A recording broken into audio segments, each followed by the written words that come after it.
हजारों वर्ष उनके जीवन खुशहाल बना रहे, सुख समृद्धि वैभव उनके जीवन में निरंतर बना रहे।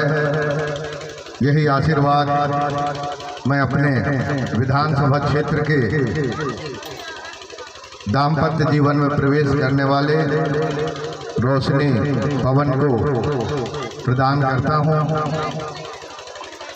परम सदगुरु कबीर साहब जी के श्री चरणों को साहेब बंदगी करते हुए ईश्वर से प्रार्थना करता हूं कि नौ दम पवत जावन लगातार ऊंचाइयों में रहें और इसी तरह से उनके सुख के पल में सारीवान जी आए और संगीत के माध्यम से उनके इस सुख के पल में सम्मिलित सभी लोगों को बहुत संगीत के माध्यम से भी आनंदित करें। बहुत अच्छा मेरे ख्याल से मेरे विधानसभा की विधायकी के कार्यकाल में ये पहला अवसर है कि छत्तीसगढ़ी संगीत के माध्यम से भी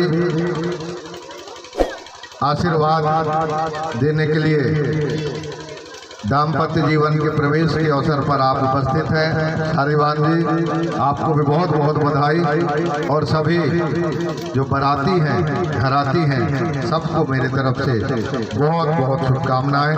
धन्यवाद।